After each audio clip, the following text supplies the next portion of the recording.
Dia nggak bisa ngikutin otak kita kalau nggak diproses. Itu contohnya.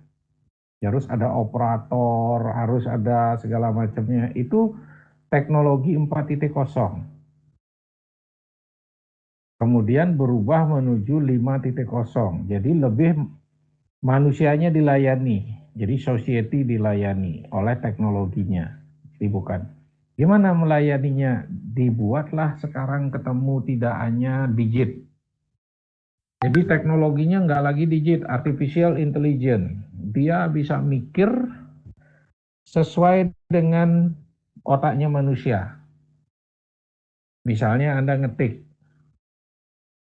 ya ngetik kalau ada kumpulin, cara ngetik Anda pasti dicatat oleh HP Anda. Kemudian baru ngetik 3 kata sudah muncul. Oh gini kira-kira.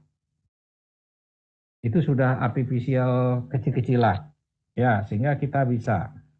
Kemudian lagi teknologinya. Dulu Anda ngetik, kemudian sekarang type dari Word, dari suara dibawa ke Word atau sebaliknya. Nah, kita dilayani banget oleh teknologi.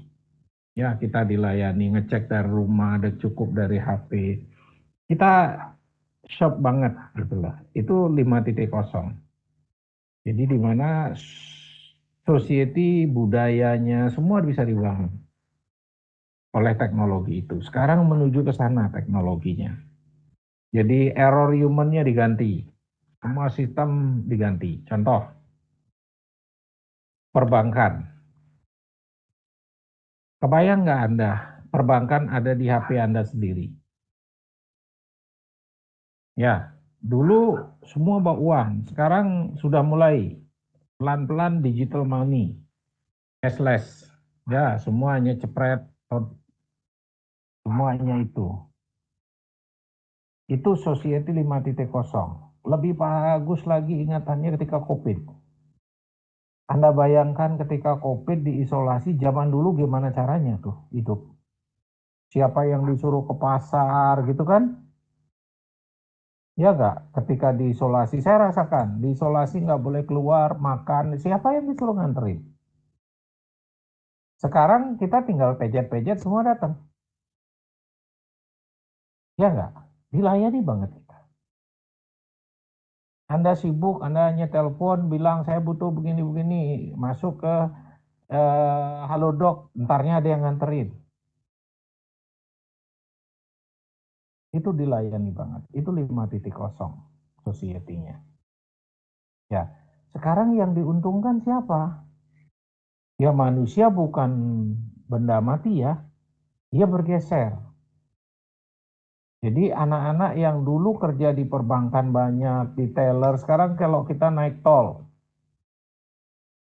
pintu tol ke depan apa yang terlihat di situ? Pastikan saldo Anda cukup gitu ya. Sebab kalau saldo Anda nggak cukup nggak bisa lewat Anda. Ya dia begitu dia. Nah artinya apa tuh? Semua akan cashless. Nggak ada lagi orang yang melayani kita. Semua dengan 5.0. Semua dengan sistem. Ya, nah sekarang di era digital ini, paperless, Anda bayangkan, pernah nggak berpikir kita kuliah nggak pernah ketemu di rumah kita masing-masing? Nggak pernah kan? Kita bisa duduk sekarang begini, itulah. Kita bisa ketemu, bicara, rapat, ngomong. Di pagi saya rapat luring sekali di Unhi, itu hibrid, ada luring, ada daring. Kemudian pulang rapat daring dengan Kemenkes dari jam 2, tapi jam 1 sebelumnya kuliah dengan mahasiswa FK sampai jam 2.20, jam 2 kita mulai meeting dengan Kemenkes, di tengah-tengah saya sambil meeting bisa ngasih kuliah, kemudian meeting sampai jam 5 sore tadi, istirahat sebentar, sekarang nyambung dengan Anda. Itu kita dilayani banget oleh teknologi. Ya, kalau zaman dulu Kita harus nyari orang, kita harus kelasnya dibukain, segala macam ya. Itulah teknologi sekarang. Itu eranya society sekarang. Nah, ketika era society seperti itu, kadang-kadang kita manusia ini seperti Anda. Masih ingat kuliah kita luring kemarin?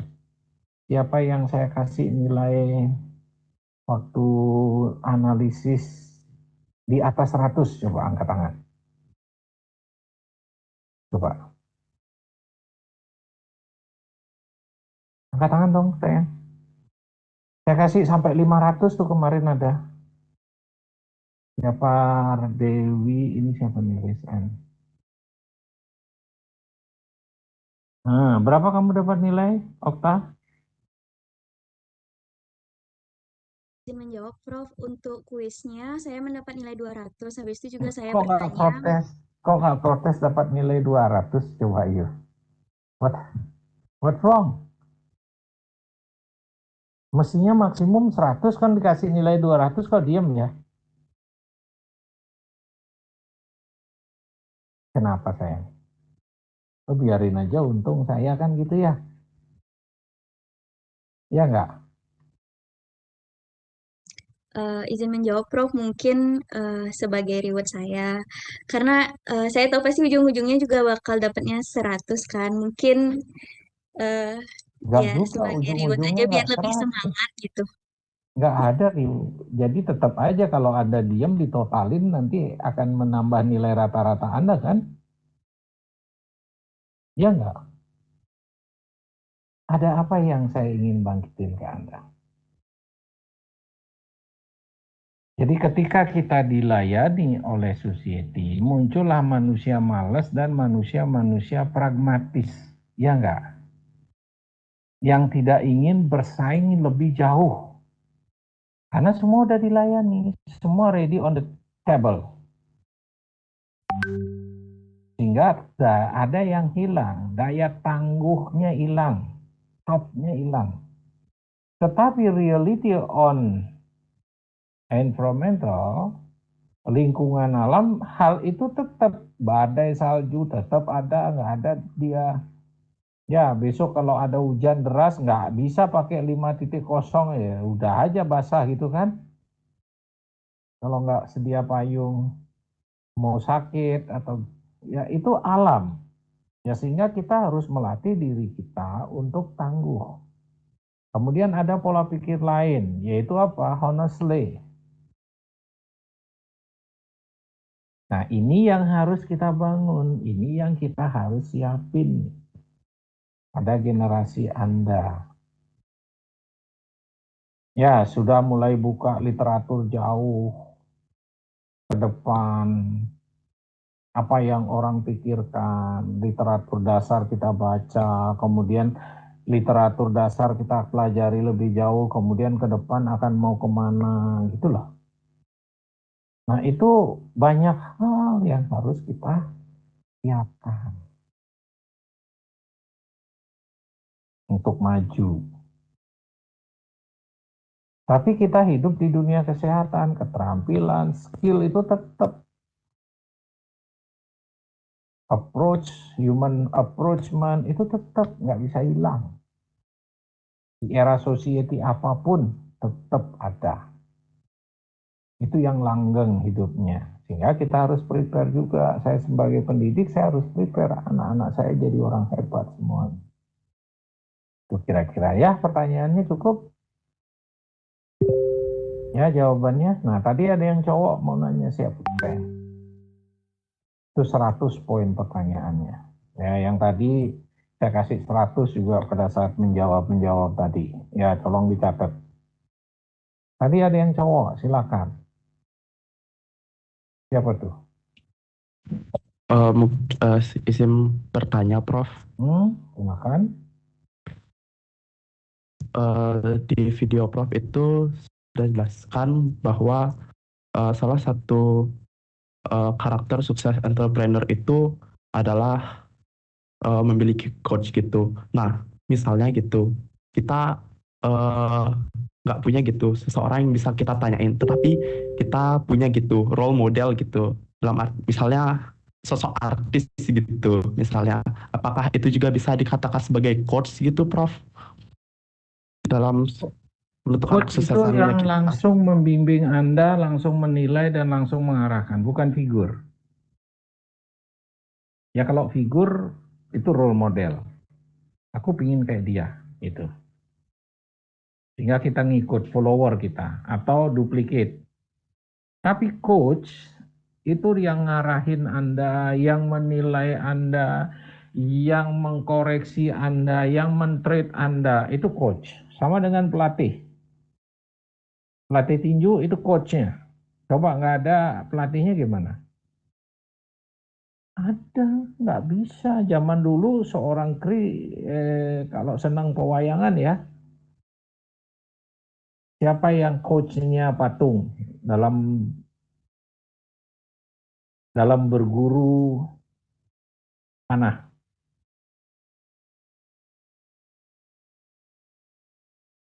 Hmm,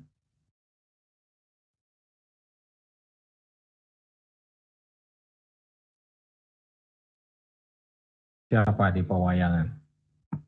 Panca Pendawa, satu lagi yang tertua dari saudara Panca Pendawa siapa namanya?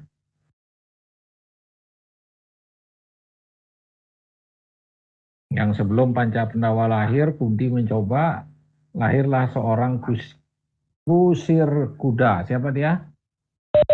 Izin menjawab, Prof. Izin menjawab karena Prof. Karena gurunya siapa? Resi Agastya dibuat sebagai patung.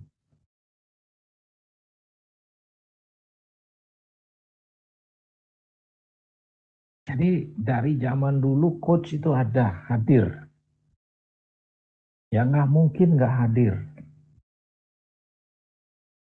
Tanpa coach, nah, jadi nanti judulnya Melajah Kebatinan gitu judulnya ya. Karena kita nggak tahu benar salahnya kayak apa.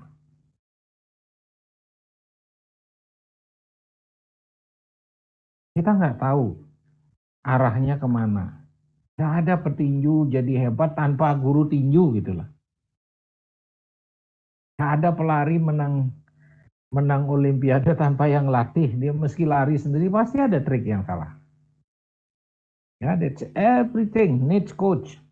Itu udah hukum alam ya. Hingga paling dekat dosenmu dijadikan coach, kakak kelasmu cuttingnya dijadikan coach, transfer knowledge namanya.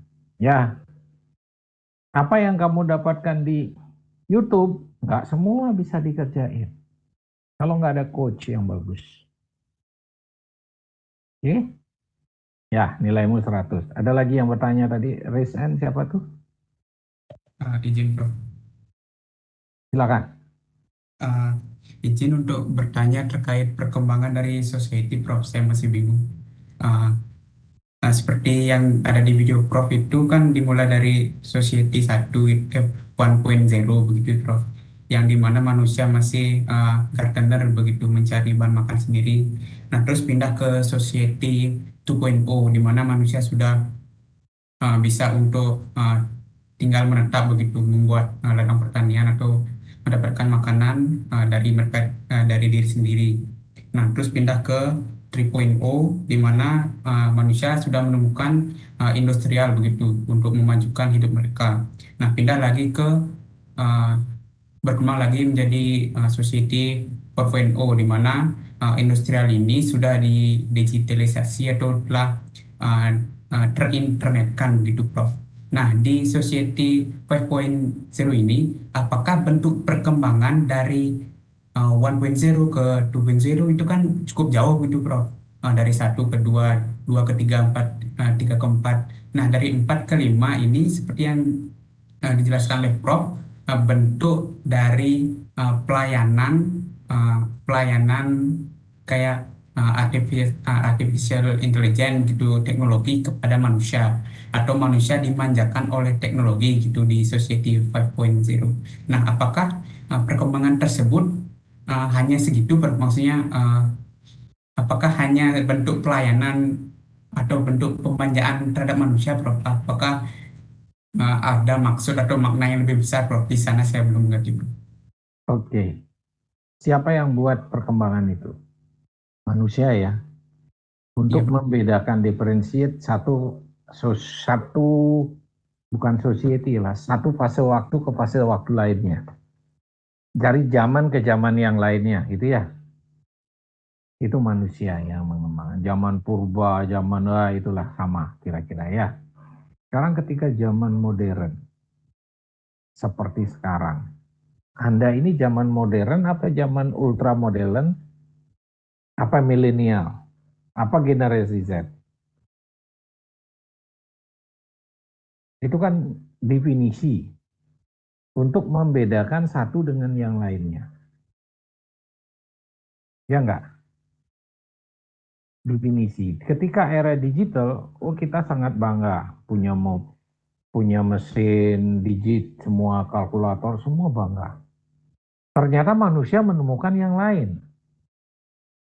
Ternyata dia bisa seperti manusia juga. Dia melayani manusia, serve society. Dengan apa? Dengan penemuannya manusia juga. Nah, sehingga dikelompokkan teknologinya 5.0, serve society. Dia bisa berpikir seperti manusia. Sehingga rumus matematiknya nggak algebrik lagi, nggak 2 tambah 2. Sama dengan 4. Rumus matematiknya artificial intelligence. If yes, if no, if gitu. Banyak sekali ininya ya konsepnya. Kenapa hal itu bisa ditemukan? Karena tadi dari digit itu 0101 kemudian mesin hitung yang tadinya saya di Jerman ketika saya disertasi dibawa ke ruangan mesin hitung, kamar saya sekarang 4x5 itu sama dengan kalkulator Cempua 10x10 gitu loh, yang bisa ngitung cepat. Itu pakai listrik banyak banget. Gerakin semua pakai mesin, tak tok tak tok tak tok ngitungnya. Kemudian logik itu disederhanakan. Mulai pakai digit kosong hidup gitu kan. Transformasinya cepat sekali, sehingga menjadi komputer. Dulu komputer pertama kali saya pakai XT, kemudian naik ke 486, kemudian naik Pentium 1. Sekarang apa? Quad core gitu kan. Dulu pakai arus mahal, pakai stromnya banyak, sekarang enggak. Superkonduktor ditemukan. Dia butuh energi sedikit, tapi aliran arusnya tinggi.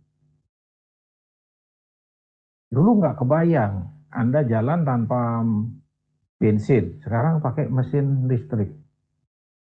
Ketemu yang namanya baterai listrik, yang kapasitas simpannya tinggi, lithium.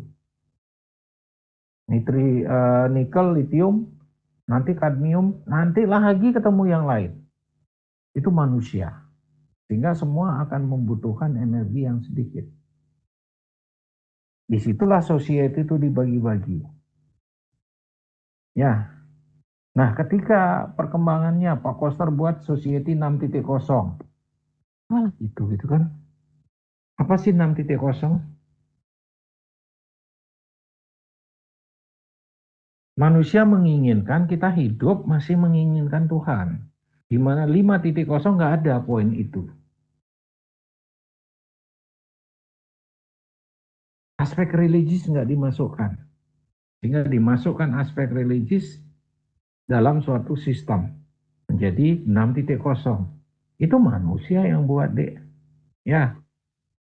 Sekarang kita mau diam atau kita mau bergerak, itu aja. Sehingga kita bisa dalam belajar kewirausahaan, kita manfaatkan itu. Kita harus ikut. Ya enggak? Dulu warung apotek harus di pinggir jalan, di kota besar, sehingga kita lari ke sana. Sekarang di kampung-kampung udah banyak. Ada tuh di Jawa, dibilang melihara tuyul, bener nggak? Duitnya banyak banget, tamatan SMK.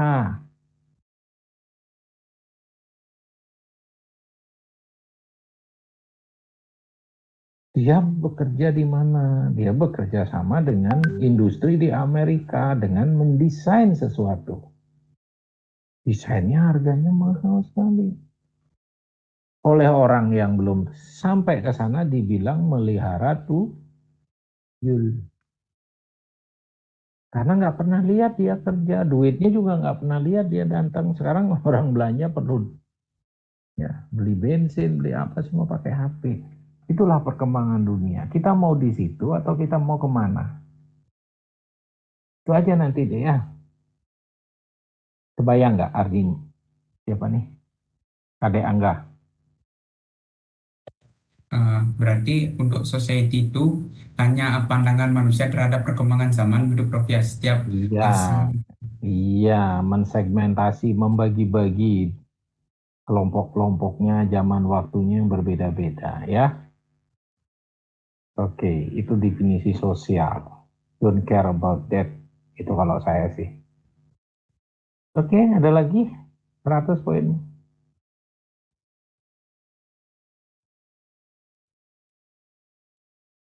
Armida. Halo Armida.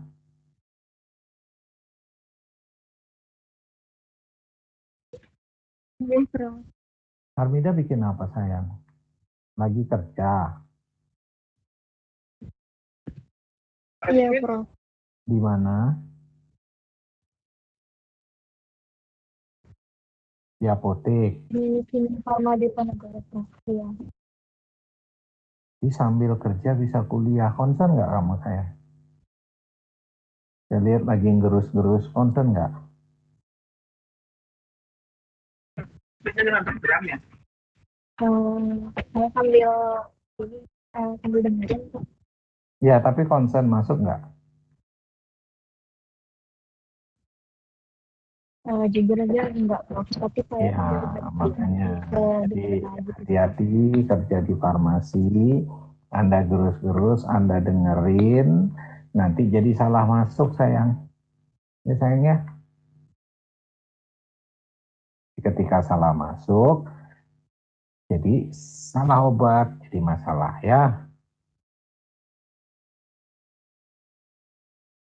Hati-hati. Oke, lanjut ke yang lain. Silakan mau bertanya.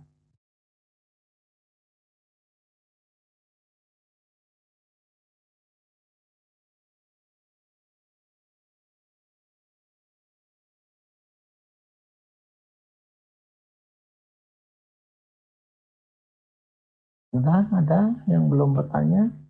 Sudah mulai berani?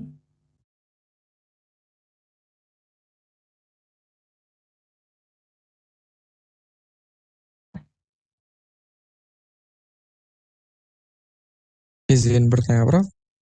Siapa nih? Oke, 57. Ya, saya NIM 57, saya Nyoman Maesa Prabadiaksa. Mungkin sedikit keluar dari topik videonya juga. Jadi kita kan udah berbicara soal Society 5.0 di mana manusia itu dilayani. Nah, ada kemungkinan bahwa di masa depan itu peran apoteker untuk berada di depan kasir itu bisa tergantikan oleh teknologi.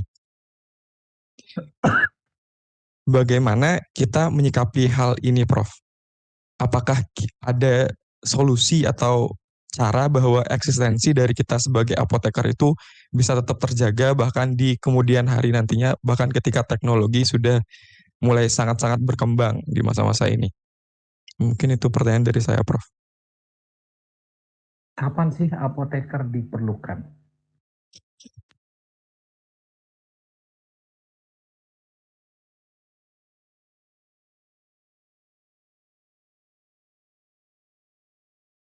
Itu yang harus Anda pikirkan matang-matang. Apoteker dibutuhkan oleh society di mana? Anda harus pikirkan. Karena pekerjaan kefarmasian itu spreadingnya luas sekali. luas banget. Dari merencanakan obat, obatnya juga banyak. Obat tradisional, kosmetik, makanan sehat.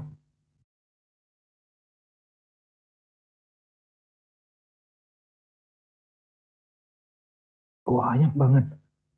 Kemudian dari proses delivery system. Besok manusia harganya mahal, jamnya mahal. Gak mau salah. Pasti kita berpikir, cost lebih murah dengan teknologi. Pasti kita berpikir. Kemudian di apotek. Dari sekian banyak yang harus diambil. Kita pingin income lebih besar. Gak mungkin saya ngerjain banyak orang. Pasti saya akan gantikan dengan sistem.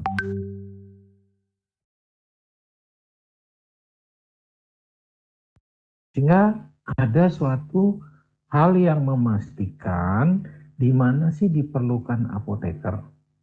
Itu hanya bisa diselesaikan dengan regulasi yang menjamin keamanan pasien. Yang nggak bisa diganti oleh mesin. Itu baru di situ apotekernya hadir.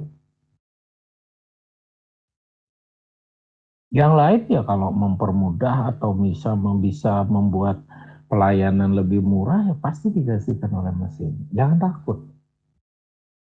Jangan takut itu.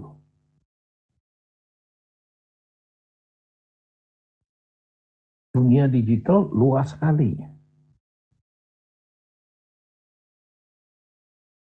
Undang-undang udah dirancang besok yang namanya klinik digital.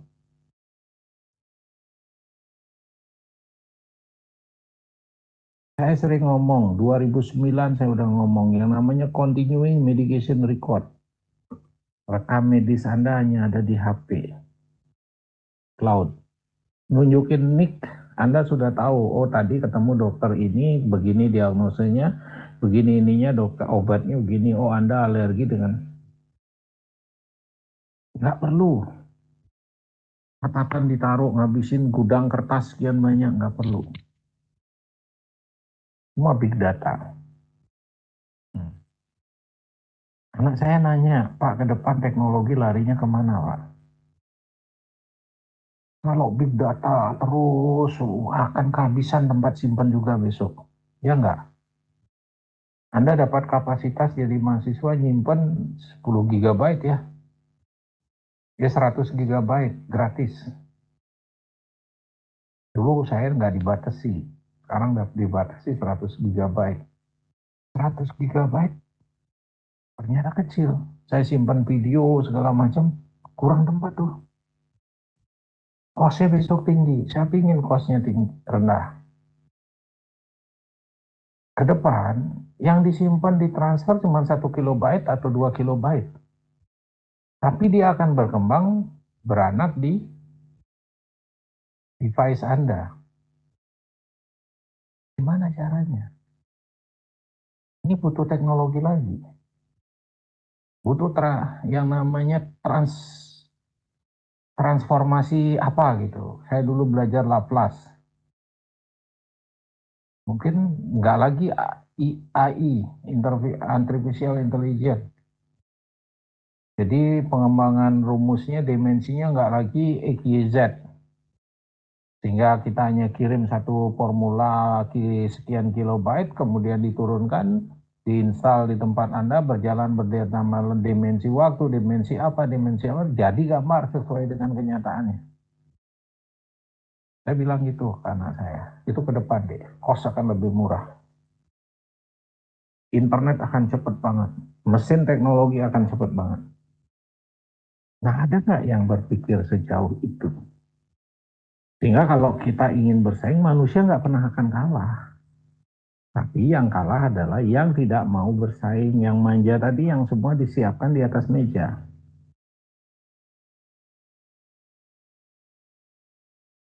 Teman saya cerita, profesor di Universitas Teknologi Malaysia.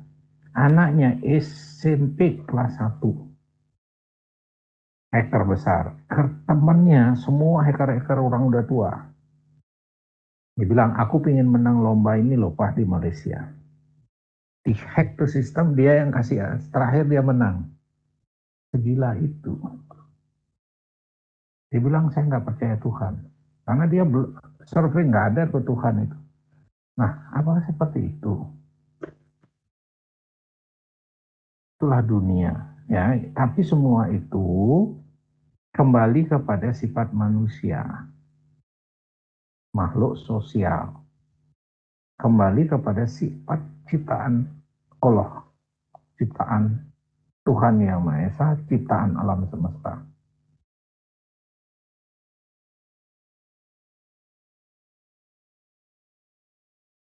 Sehingga ya itu tadi, karakter orang sukses adalah jujur, well dedicated, tanpa pantang menyerah. Itu yang Anda harus bangun. Pasti sukses. Oke? Silakan, 100 poin. Ada yang nanya lagi?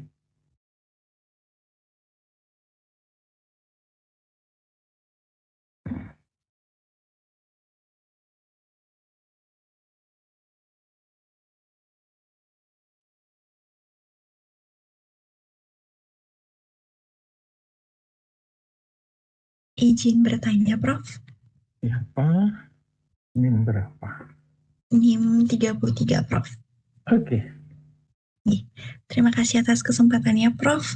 Jadi di sini saya izin bertanya terkait dengan tentunya kan dengan adanya perkembangan teknologi ini pasti ada yang namanya tantangan kan, Prof ya. Nah, berdasarkan dari bacaan yang saya baca, tentunya pasti ada tantangan. Nah, salah satunya itu adalah berupa resiliensi dari sistem yang diuji Prof melalui kemampuan masyarakat dalam mengakses layanan. Nah, adapun ada 3 aspek, yaitu dari servisnya, dari toolsnya atau platformnya, dan juga security-nya. Nah, misalnya pada aspek service itu ada tantangan terkait dengan penerimaan teknologi yang pastinya kan belum merata ya Prof ya, kan seperti yang kita ketahui masih banyak daerah-daerah terpencil. Nah, selanjutnya yaitu ada aspek toolsnya itu terkait dengan kemudahan penggunaan aplikasi Prof, di mana kan seperti contohnya telemedicine, seperti yang Prof juga sudah sebutkan tadi, seperti menggunakan Halodoc dan lain sebagainya, itu bisa menjadi suatu tantangan nantinya. Nah, terus untuk yang terakhir itu security-nya, Prof.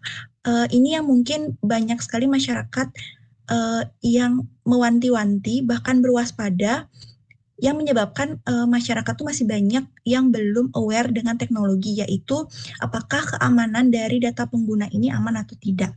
Nah, saya izin bertanya, Prof, terkait dengan peran kita sebagai apoteker, bagaimana cara kita untuk menghadapi dari ketiga aspek tantangan ini, Prof, di mana kan ini pasti berkaitan dengan pelayanan kefarmasian kita, seperti contohnya telemedicine, seperti itu, Prof. Mungkin sekian yang saya tanyakan. Terima kasih, Prof. Bagus sekali pertanyaannya. Ya, udah ke depan mikirnya. Ya, saya kasih contoh. Coba ketika Anda nanya kepada anak-anak, cita-citanya jadi apa? Sekarang yang banyak mencuat. Yuk.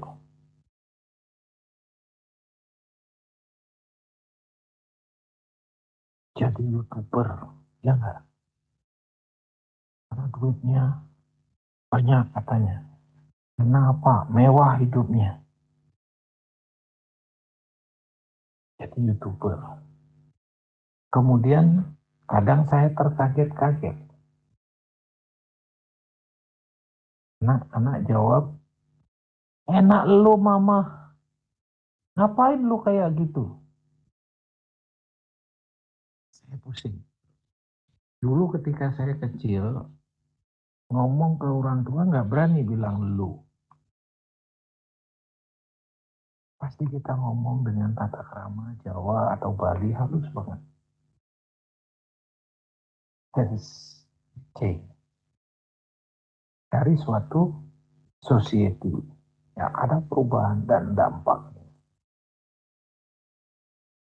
Sama dengan Anda. Saya sempat stres, sempat sedih, sempat shock. Oh, anak-anak saya di teknologi seperti ini nggak pernah akses buku yang bagus ya. Senangnya aksesnya Google aja. Kemarin ngajar ngambil jurnalnya juga abal-abal belajarnya. Jadi sampah yang dipakai dasar acuan. Hasilnya kayak apa?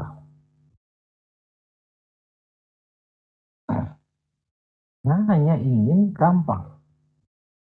Jurnal cukup berbahasa Indonesia. Cukup copy paste, tempel-tempel, report. Kalau dosennya goblok juga, dapat nilai bagus. Ya kebetulan Pak Gel-Gel, ya yang idealisnya gila gini, lihatlah itu jurnalnya nggak benar, nah. Ini nggak ada, ini nggak ada, ini nggak ada. Jurnalnya dari mana? Jurnal bahasa Indonesia.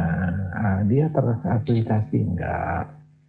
Nah, kalau Anda belajar, ambil jurnal bahasa Inggris dari Science Direct atau dari Springer.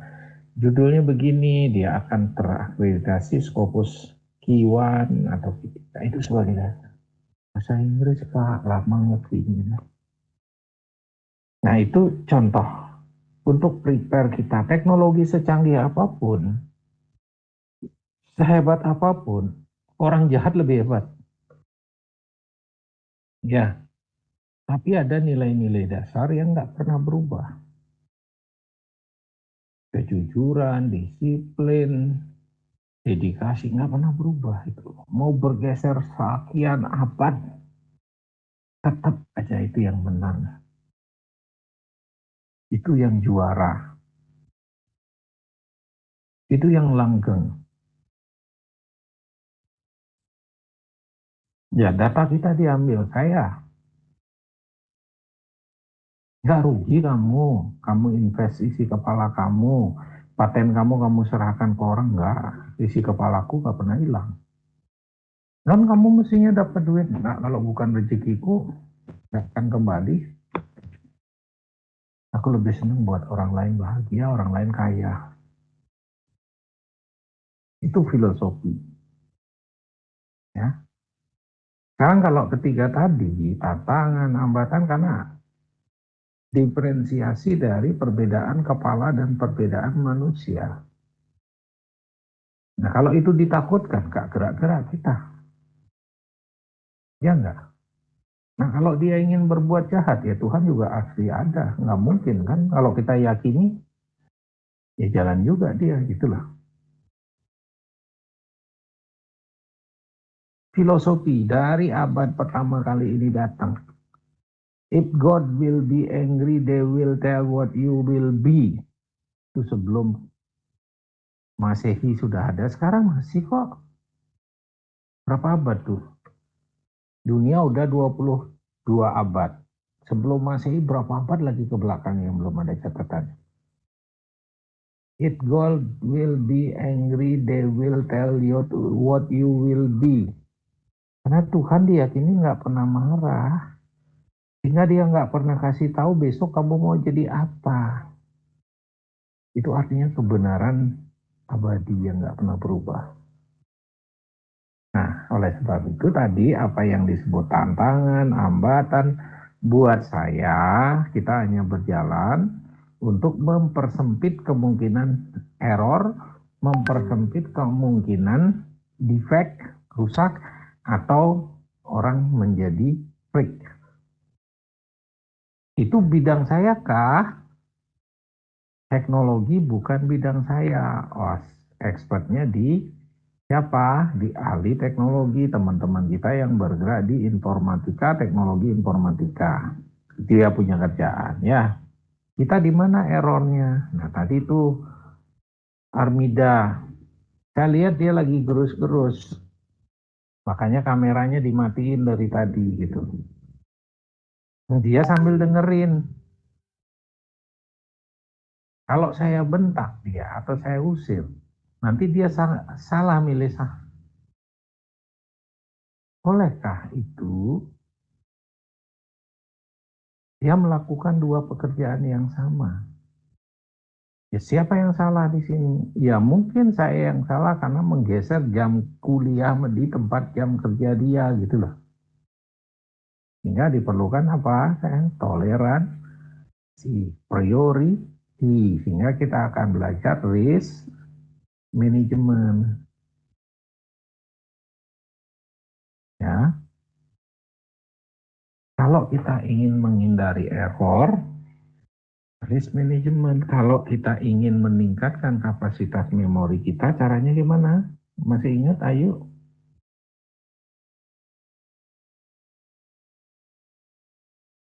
Dengan Prof bilang waktu itu di rancangan obat, kalau misalnya ingin meningkatkan kapasitas itu harus sering banyak membaca gitu, Prof. Dan istilahnya Prof itu collect more information and share it, seperti itu, Prof. Ya, nyimpennya lebih banyak. Sehingga kita buat neuroscience management. Latih dengan kebiasaan. Masih ingat nggak, CD ditaruh di mana? Ketika kita ngambil, CD mana kita ambil duluan. Itu semua melatih. Hanya Allah bisa karena biasa. Nggak pernah manusia makan salah. Jadi masuk ke pantat, nggak pernah kasih ke mulut. Karena dari kecil udah dilatih begitu. Ya nggak? Ya, itulah tadi caranya meminimalisasi error. Kerjakanlah pekerjaan Anda yang Anda akan tekuni. Kalau Anda seorang farmasis, love it, do it. Jangan pragmatis, yang penting aku lulus. Ya.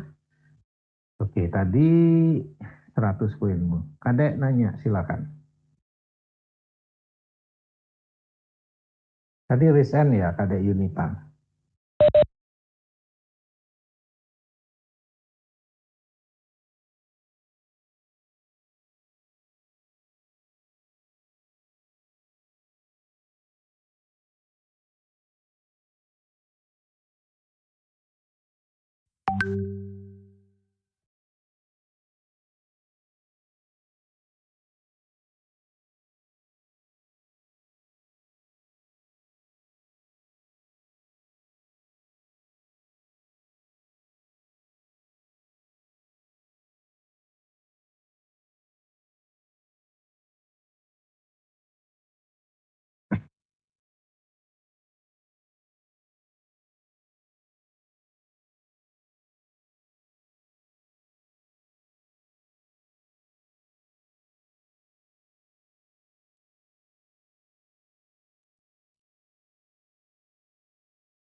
Pada saat TK ada disuruh ngapain sayang?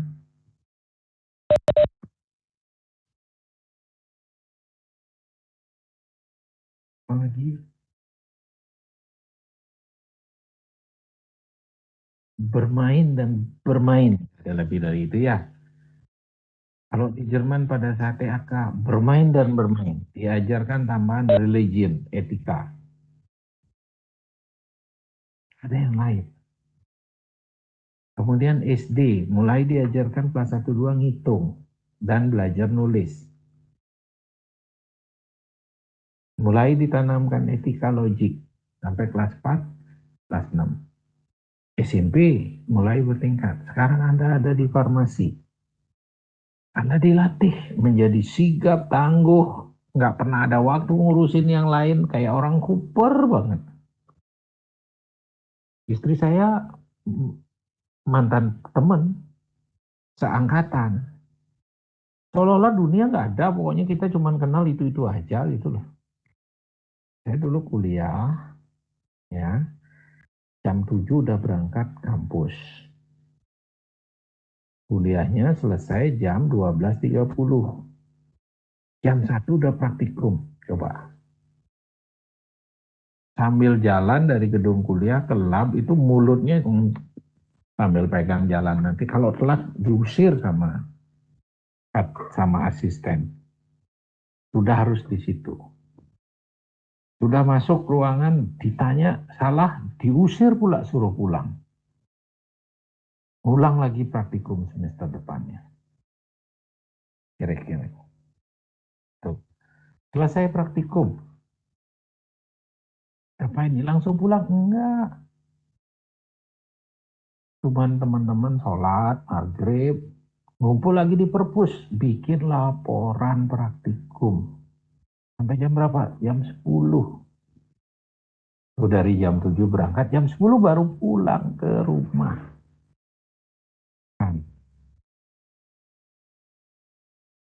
Terus langsung tidur. Bangun jam berapa sayang? Bangun jam 7? Enggak. Jam 10, jam 11 tidur. Jam 2 bangun lagi. Ngapain? Nyari warung Indomie. Sudah itu setengah jam, 1 jam makan. Jam 3 bikin PR, bikin tugas untuk besok paginya sampai mau berangkat pagi. Tidur kadang-kadang cuma 4 jam. Teman saya ada yang tidur di kampus. Ngeluh saat itu. Tapi efeknya apa? Sudah selesai, oh begini toh caranya mereka mendidik saya jadi orang lebih. Harus saya bersyukur. Syukur aku lahir di ITB, begini caranya dia mendidik. Sehingga lulusannya diakui di mana-mana, dilihat dan dipercaya. Master ambil di ITB lagi. Ketika di Jerman, lebih gila lagi profesornya. Tapi karena udah biasa hidupnya tough kayak begitu, nggak kenal lelah, nggak kenal capek, nggak pernah kenal takut, tenang aja, hadapi semua. Sampai orang Jerman sendiri bilang, lu nggak mungkin lulus dari Jerman. Kerjaan tuh kerjaan orang Jerman gila yang nggak mungkin bisa selesaiin, lu kerjain. Ada profesor dari Heidelberg ngomong gitu ke saya. Saya berantem sama profesor saya. Saya akan selesaikan kerjaan ini, tapi saya kerjakan dengan ini dulu. 6 bulan berantem. Akhirnya saya bisa nemuin. Profesor saya angkat topi, kamu lulus. Oke, selesaikan. Ujian disertasi, ada satu profesor super killer, nggak nanya, terakhir dia kasih jabatan. Kamu udah buat lompatan ilmu yang luar biasa.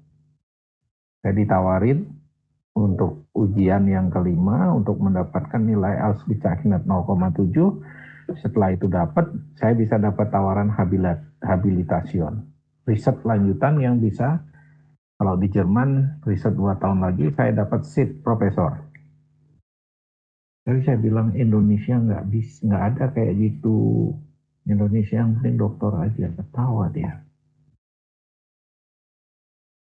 Ya. Artinya apa sayang? Apa kadek? Sistem yang membentuk Anda menjadi orang tangguh, sadari bahwa ini sudah menjadi pilihan Anda. Hadapi dan persiapkan ini menjadi lebih hebat. Kalau Anda mau hebat, kalau enggak ya keluar dari Pak Mangsi Udayana. Selesai gitulah. Karena standarnya sudah ditetapkan, gitu sayang ya. Memang capek. Saya aja nggak tidur-tidur kuliah di ITB zaman itu. Untuk dapat IPK 3. Sekarang kerasa, kayak saya meeting di level nasional, ketemu temen yang itu juga. 3 orang. Prof ini, direktur ini. Oh kamu teman seangkatan yang memang hebat, orang pinter-pinter gitu. Kita diminta mikir negara ini mau ke depan dibawa kemana gitu loh. Anda mau kayak gitu? Enggak. Itulah SDGs. preparasinya. Kalau semua orang hebat seperti itu yang biasanya berpenghasilan 2, sekarang dengan kinerja berlebih, masing-masing berpenghasilan 200, berapa hebatnya kita? Anda bayangkan itu. Berapa lompatan ekonomi yang kita bisa dapatkan. Kita udah diracun. Coba saya tanya, Anda pakai kosmetik merek apa sayang?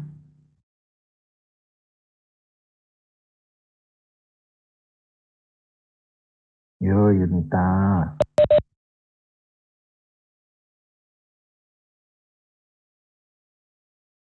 Bangga kalau pakai Wardah atau lebih bangga kalau pakai produk Korea?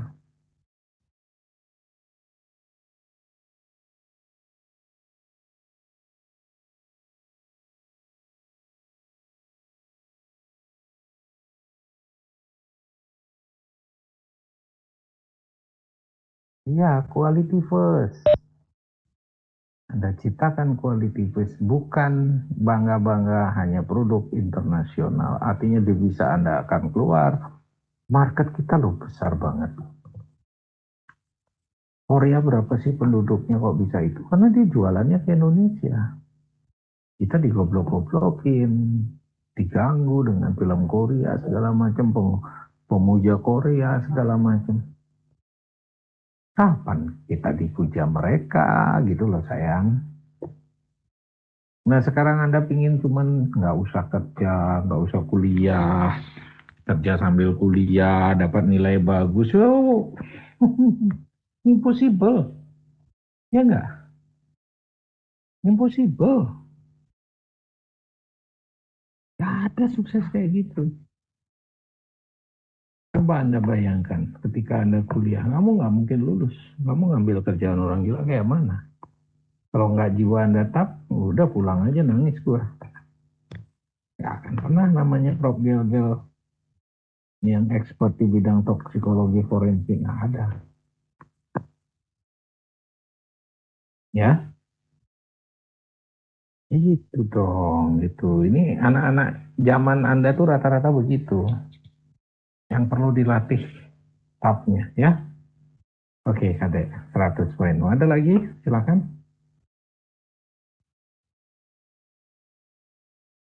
Dian nih nggak pernah ngomong, Dian diam aja.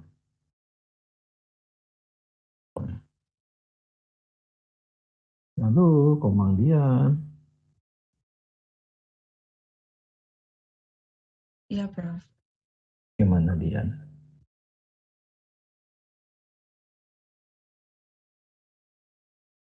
Iya, Prof. Ya gimana? Ada yang ditanya? Sejauh ini belum, Prof. Sambil saya juga mencatat gininya, apa namanya, materi kuliahnya, Prof. Sambil ngeresume gitu juga, Prof.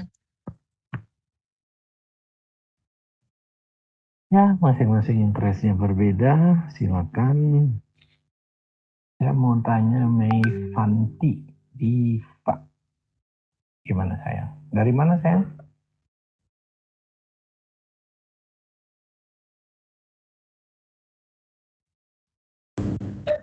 Iya, Prof.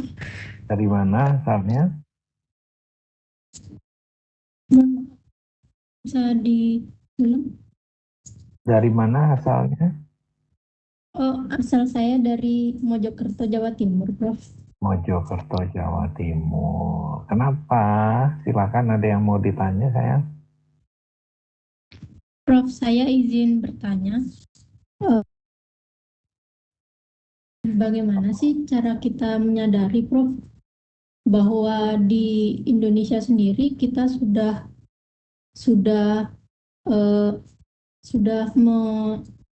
menggunakan era society 5.0 ini, dan dan tadi saya baca bahwa era digital 4.0 saja bahkan di Indonesia masih belum sepenuhnya menerapkannya, Prof. Dan juga apakah penerapan society 5.0 ini perlu kita lakukan, Prof, karena saat Karena tadi beberapa jurnal saya baca teknologi-teknologi yang ada di Society 5.0 itu tidak jauh berbeda dengan era digital 4.0, Prof. Apakah kita perlu atau memang harus beradaptasi dengan gagasan yang dicetuskan oleh Jepang tersebut, Prof? Terima kasih. Baik, ini pertanyaannya bagus. Ya, saya mau nanya lagi ke Diva. Diva ingin hidup di zaman Nabi?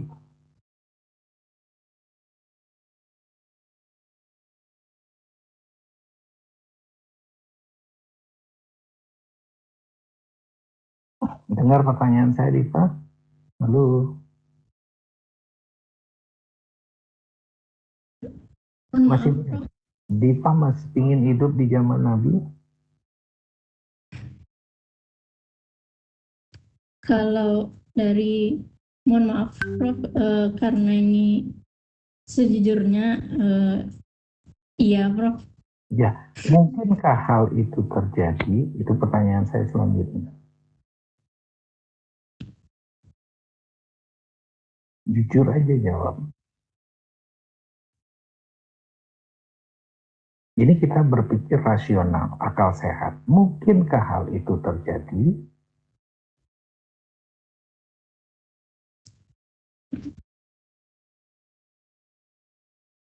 Silakan dijawab. Bagaimana, Prof? Bisa diulang? Mungkinkah hal itu terjadi? Sejujurnya Diva ingin hidup di zaman Nabi. Mungkinkah hal itu terjadi? Tidak, Prof. Kan saya ditakdirkan lahir di akhir zaman ini. Nah, sekarang gimana caranya keinginan itu bisa tercapai? Itu jawab pertanyaan saya berikutnya. Tidak bisa, Prof. Nah, itu dia tadi jawabannya. Ya, figur itu dihadirkan pada diri Anda. Sifat-sifat baik yang ada dihadirkan pada diri Anda. Sehingga Anda akan merasakan sehidup Anda dituntun oleh Nabi. Karena secara alam tidak mungkin kita rubah waktu untuk berada di zaman Nabi, ya enggak? Tapi secara filosofi, semua itu bisa kita kerjakan dengan membawa figur-figur itu, sifat-sifat itu ke dalam diri kita. Sehingga beliau menjadi apa? Panutan kita. Ya enggak? Pernahkah mati itu? Pernahkah hilang oleh zaman?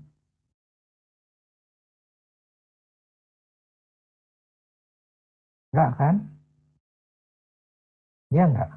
Itulah kebenaran saya. Saya berbicara dengan filosofi universal. Paham, Diva? Nah, sekarang Diva menyadari nggak kalau Diva sekarang berada di Society 5.0? Sejujurnya belum. Coba, sekarang Diva ada di mana, sayang? Sekarang rumahnya di Dalung. Di Dalung, di kamar sendiri atau numpang? Ini di ruangan, bukan di kamar, Prof. Bukan di kamar. Rumah sendiri, orang tua? Rumahnya orang tua di Jawa, Prof. Di sini tuh. Sama siapa, sayang? Di sini rumahnya dari kerja bapaknya. Tempat kerja bapaknya. Ya. Oke. Kok bisa ngobrol sama saya ya? Satu ruang.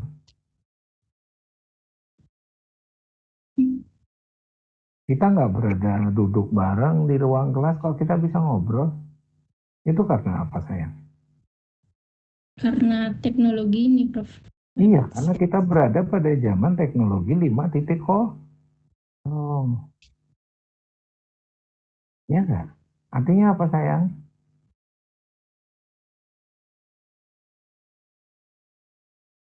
Realize, sadari, acceptable.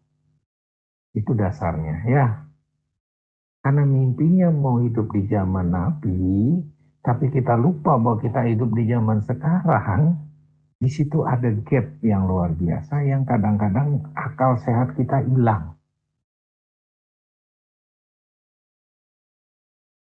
Akal sehat kita hilang sehingga kita melupakan segalanya. Sehingga terjadilah tadi, ya misalnya mau cari bidadari di surga, kita rela membunuh orang. Karena itu yang terjadi. Itu sesungguhnya tujuan dari penjajahan orang lain yang ingin merusak kita. Gitu. Kalau kita diciptakan berbeda. Gusti Allah udah jelas bilang, kita diciptakan berbeda, nggak mungkin akan jadi sama. Bahkan Gusti Allah sangat menghormati orang kurus, orang Palestina yang bukan Muslim. Kenapa kita enggak? Gitu lah. Ya, itu kadang-kadang karena akal sehat kita lupa untuk itu. Tadi saya udah bilang, takut kita gimana menghadapi tantangan, karena kerjaan kita apa sih? Kita sebagai farmasis. Capek, saya tiap pagi dididik begini, segala macam. Yo kalau tanya seniormu lebih capek lagi pada saat pendidikannya. Kenapa? Sistem ingin menempa Anda menjadi orang hebat. Kalau nggak mau lepas dari sistem, jadilah orang yang bukan kriteria di situ gitu sayang ya.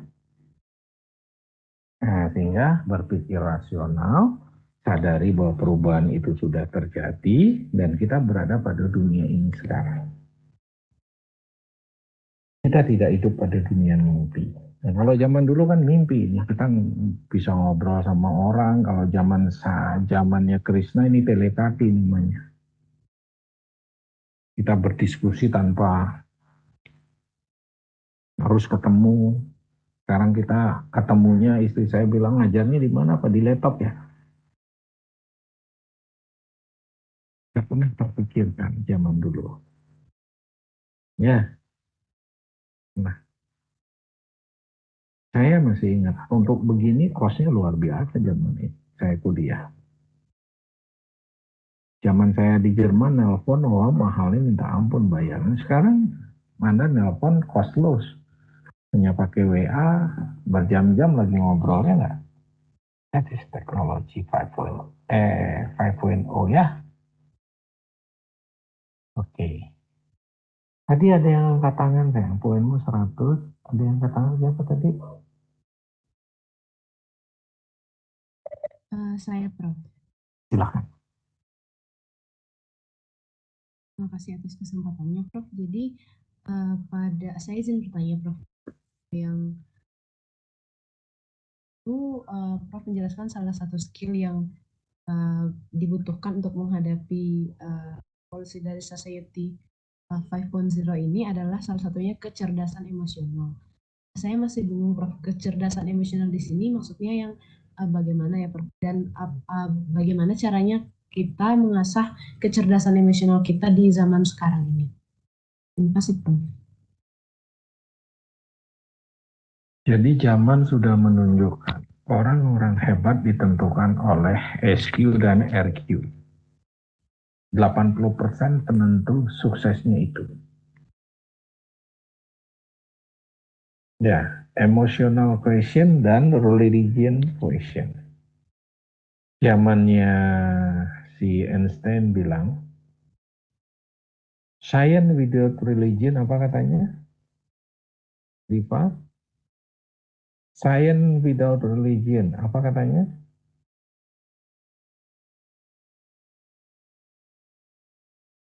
Masih ingat kira-kira Diva?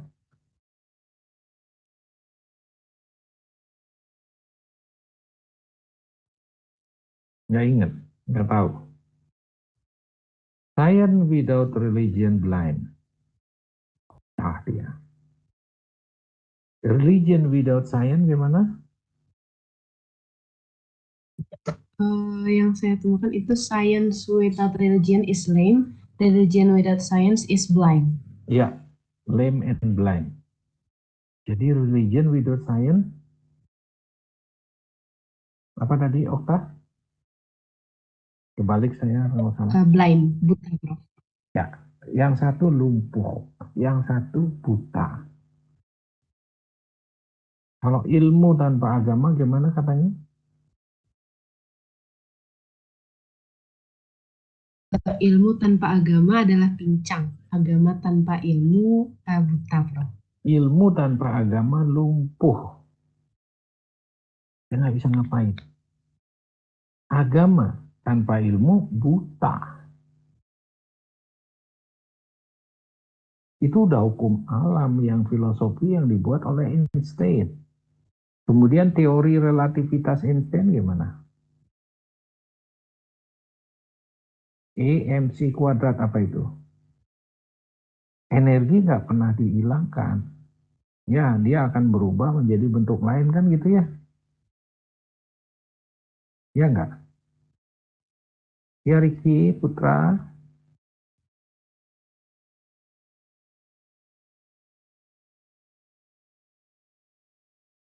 Gimana Riki? Halo Prof. Ya, Iya, benar.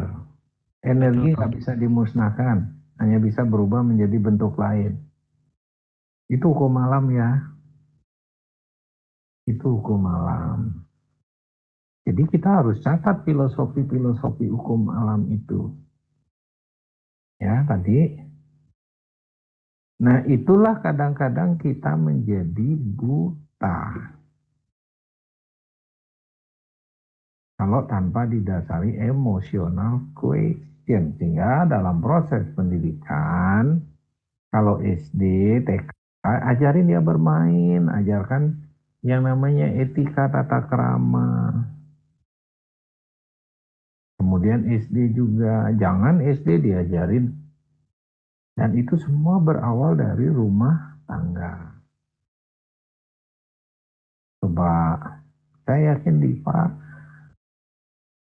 dari Mojokerto ya. Di luar kan orang Surabaya, Janco kon, dia kabari. Diva pernah ngomong gitu sayang. Gimana rasanya kalau Diva dipanggil? Kon, Janco, Diva. Atau misalnya nih, kalau di Singaraja nener gitu, tahu artinya nener? Siapa nih si kadek saya Sindu ketawa dia senyum. Apa artinya nener? Sindu?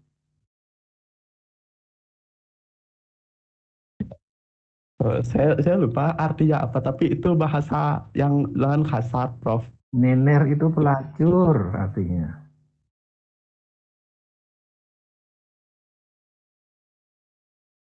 Kalau nggak tahu kan ada happy-happy aja gitu loh. Buat dia nyaman-nyaman aja. Di mana bumi dipijak, di situ langit dijunjung. Itulah yang namanya tadi ya Francius emotional question.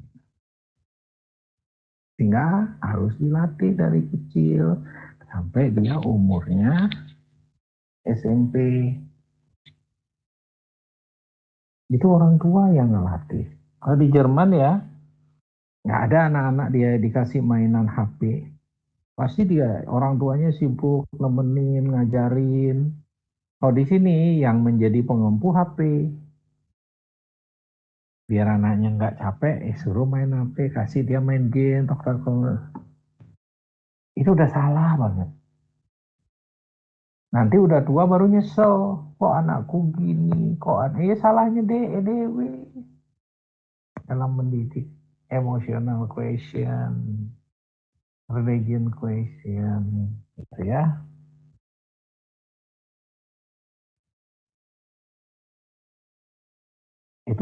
Itu dasarnya, ya nak ya.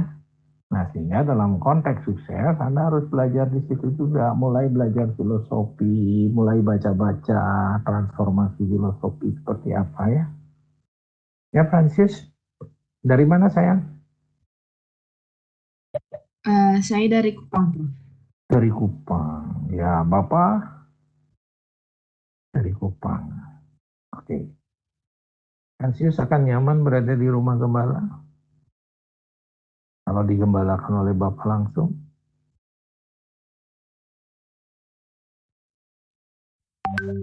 Gimana maksudnya, Prof? Prancis akan merasa nyaman kalau digembalakan oleh Bapak langsung? Iya, Prof. Kenapa?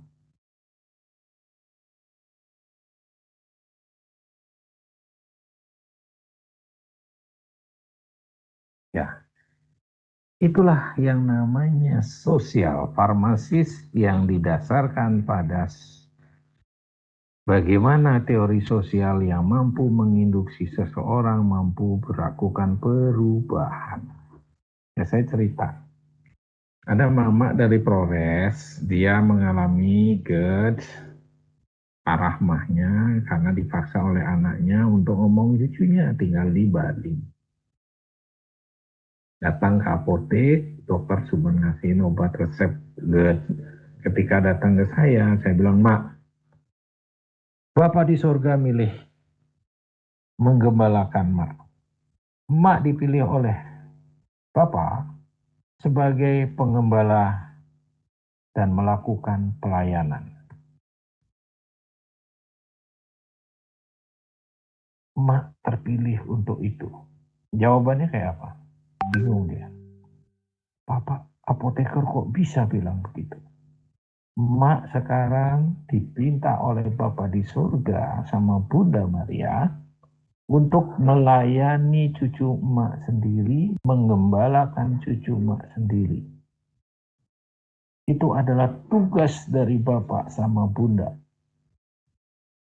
Semenjak itu dia sadari dan gak pernah datang ke apotek lagi, GERD-nya hilang. Itu sosial farmasi. Ya, Francis? Karena saya mengajarkan emotional question. Gitu. Ketika ada pasien dari Situbondo, ya, stroke, bapak-bapak diantarkan oleh ibunya, pakai kerudung, datang ngasih obat stroke. Saya panggil ibunya, panggil bapaknya. Ibu, bantu bapak ya. Dipa kasih. Siapa Dipa? Riki, Bu, agamanya apa sayang? Muslim? Iya, Prof. Muslim, Prof. Oke. Jadi ibu bantu bapak ya. Ibu sing sameleh. Bantu bapak. Saiki bapak diparingi sakit oleh Gusti Allah. Bapak harus ingat sama diri sendiri. Selama ini bapak sibuk ngurusin orang lain. Bapak lupa akan diri sendiri. Gusti Allah ngasih peringatan, mari paringi bapak sakit. Ibu bantu bapak. Bangunkan bapak jam 2 pagi, sholat tahajud. Duduk karo Gusti Allah, serah. Matur terima kasih karo Gusti Allah bahwa sudah memperingatkan saya untuk ingat pada diri sendiri. Mohon bimbingan. Setelah sholat tahajud selesai, ajak bapak jalan sebentar keluar. Hirup udara segar. Setiap udara segar, Gusti Allah akan mengirimkan nikmat dan kekuatan. Nggak lebih dari 10 menit, 5 menit, dirasakan gerakan bahwa setiap perubahan Gusti Allah mengirimkan energi untuk menyehatkan Bapak dan karena Bapak diajarkan menyayangi diri sendiri. Setelah itu tidur, besok pagi jam 5 bangun sholat sujud. Apa yang terjadi ketika saya berikan itu? Mestinya yang lain sembuh 2, 3, 6 bulan, dia sebulan udah bisa jalan sendiri tegap. Makasih Pak Dokter atas nasihatnya. Benar yang Pak Dokter katakan. Gusti Allah paringi saya sakit untuk mencintai diri saya. That's the way. It's social pharmacy. If you think like that, you can earn more money. Kok bisa sih Prof. Bel ngomong kayak gitu? Karena saya open mind. Pasien saya nggak hanya orang Bali, pasien saya banyak kan. Muslim, segala macam agama saya pelajari. Bagaimana kerakinan sosial mereka, emotional quotient mereka. Dari situ saya akan masuk untuk melakukan suatu perubahan.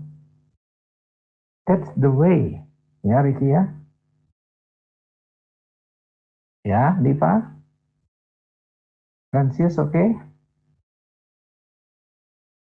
Itulah teknologi informasi, itulah digital marketing.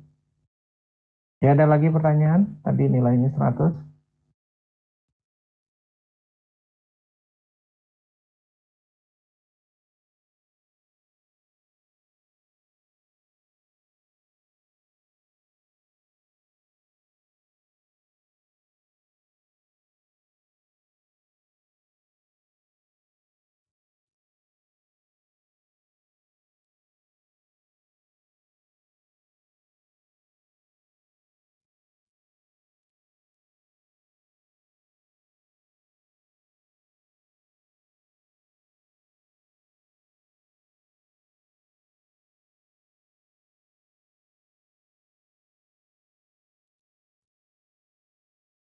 Oke, kalau nggak ada, kita akhiri kuliahnya. Cukup sampai di sini.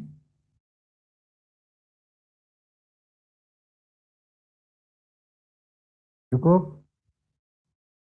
Mahesa, gimana? Tidak ada Ya, kata cukup. terlambat buat saya, yang ada adalah menyadari untuk melakukan move on perubahan, oke? Ya, sukses semua ya. Cukup sampai di sini, kita masih punya waktu sebenarnya 15 menit lagi, oke? Selamat malam. Ya, sukses semua buat anak-anakku. Mulailah berubah, sadar bahwa dunia setelah menempa Anda untuk semua menjadi sukses, ya. Oke, selamat malam. Terima kasih Prof. Selamat malam. Terima kasih, Prof. Terima kasih, Prof. Selamat malam. Terima kasih, Prof. Nah, saya tutup Terima kasih ya. Prof. Selamat malam.